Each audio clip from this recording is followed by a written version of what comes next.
Teníamos el mejor mercado laboral de nuestra historia y este año los trabajadores españoles van a experimentar un recorte en sus salarios de prácticamente el 4%. ¿Por qué razón? Veámoslo. Durante muchos meses hemos escuchado que el mercado laboral español está atravesando uno de los momentos más dulces de su historia, que jamás habíamos disfrutado de un mercado tan vibrante, tan inclusivo, tan beneficioso para los trabajadores como el que estamos experimentando en estos momentos bajo el gobierno de PSOE y Podemos y muy en particular bajo el ministerio de la nueva lideresa de Unidas Podemos, Yolanda Díaz. Y es verdad que las cifras de ocupación, parcialmente maquilladas por los ERTE y por el empleo público, son muy positivas. Hemos superado el número de 20 millones de ocupados, aun cuando las horas trabajadas en el sector privado todavía estén a niveles del año 2017. Sin embargo, no solo hay que fijarse en la creación de empleo que se está produciendo, sino en las condiciones en las que ese empleo se está creando. Y en estos momentos el empleo se está creando en un contexto fuertemente inflacionista. Los precios se están disparando. Y como vamos a mostrar a continuación, ese incremento tan intenso de los precios va a provocar este año la mayor rebaja salarial de toda la historia reciente de España. Se crea empleo, sí, pero con una fortísima rebaja salarial. Algo que creo recordar a los líderes de Podemos no les parecía demasiado bien cuando estaban en la oposición y bajo el gobierno de Rajoy se creaban 500.000 de empleos anuales, eso sí, con salarios que no aumentaban, con salarios que se estancaban o en algunos años con salarios que incluso se reducían. Pero es que la magnitud de la rebaja salarial que estamos presenciando en estos momentos no tiene parangón en ninguna etapa anterior. Vayamos paso a paso. En primer lugar, la tasa de inflación en el mes de noviembre, ya prácticamente la tasa de inflación a cierre de año, se ubicó en el 5,6%. Es decir, los precios al consumo en España eran en términos promedio un 5,6% más elevados en noviembre de 2021 que en noviembre del año 2020. Como podemos ver en este gráfico, se trata con diferencia del incremento de la inflación más acusado en los últimos 20 años, en realidad en los últimos 30 años. En segundo lugar, los salarios regulados por convenio colectivo, ya sea convenio sectorial o convenio de empresa, se estaban revalorizando hasta el mes de octubre de este año a una tasa del 1,55%. Es decir, una tasa claramente por debajo de la inflación que están experimentando los trabajadores. Y aunque todavía no tenemos datos, es muy probable que los salarios no regulados por convenio colectivo estén creciendo por debajo de este 1,55%. Estas dos cifras, la evolución de los precios de los bienes de consumo y la evolución de los salarios nominales, son relevantes porque con ellas podemos alcanzar una tercera cifra, un tercer dato, que es el que motiva este vídeo.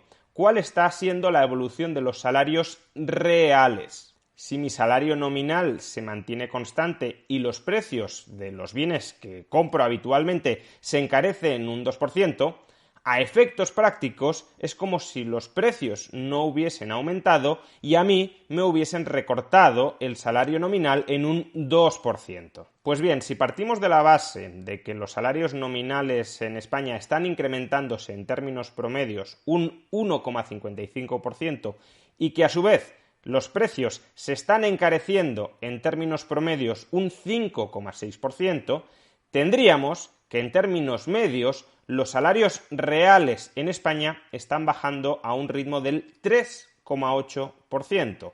Por tanto, es como si los precios no aumentaran nada, como si tuviéramos estabilidad de precios, y a los trabajadores, en términos medios, se les bajaran los salarios un 3,8%. Como podemos observar en el siguiente gráfico, esta reducción de los salarios reales en un 3,8% es con diferencia, con mucha diferencia, el mayor recorte en los salarios reales dentro de España de todo el siglo XXI.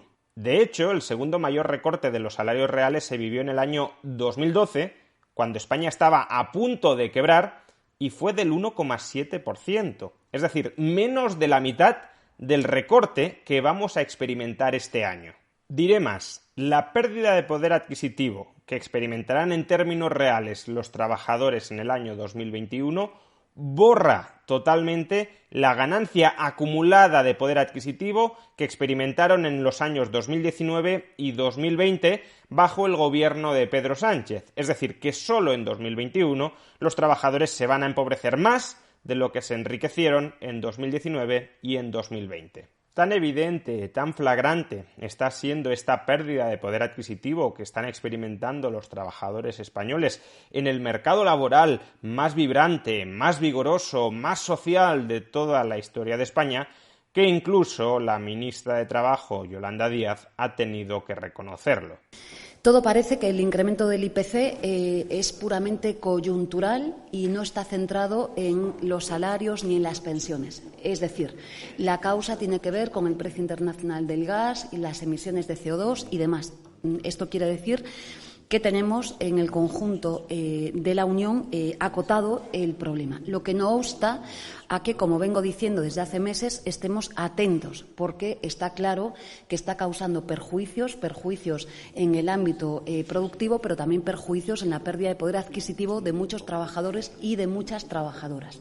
Por supuesto, la ministra no ofrece ninguna solución salvo acaso incrementar los salarios. Pero si los salarios nominales aumentan al mismo o a mayor ritmo de lo que están aumentando los precios volverán a aumentar al mismo ritmo o a mayor ritmo, de manera que entraríamos en una espiral precios-salarios de la que nadie saldría ganando en última instancia. Pero además, fijémonos cómo la ministra desliza que esta inflación tiene un carácter aparentemente transitorio.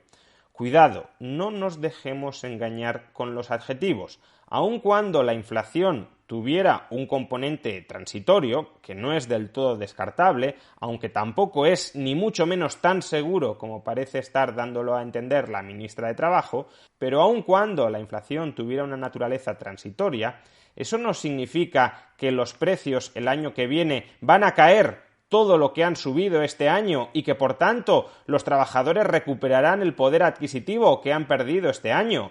No. Aunque en 2022 la tasa de inflación se ubicara en el 0%, es decir, aunque hubiera perfectísima estabilidad de precios en el año 2022, los salarios reales permanecerían al nivel rebajado en el que los ha dejado el año 2021. Si este año te bajan los salarios un 5%, aunque el año que viene no te los vuelvan a bajar, eso no significa que has recuperado el poder adquisitivo del año anterior. Significa que consolidas el bajo, el rebajado, el recortado poder adquisitivo que te dejó el año 2021. Para recuperar el poder adquisitivo que tenías en 2021 y que te fue arrebatado por la inflación, debería suceder alguna de las dos siguientes cosas en el año 2022.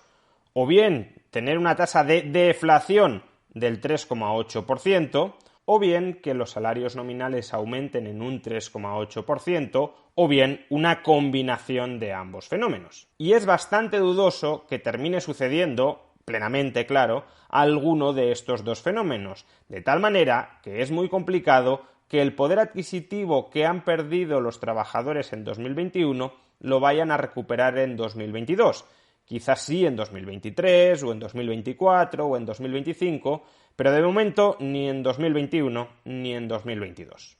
Por tanto, el recorte de los salarios reales que están experimentando los trabajadores no es tan transitorio como quiere dar a entender la ministra de Trabajo y lideresa de Unidas Podemos, Yolanda Díaz.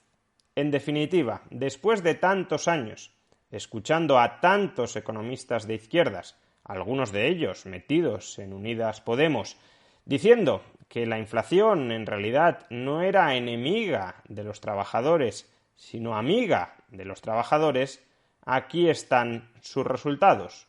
Un recorte salarial como no ha habido otro en el siglo XXI.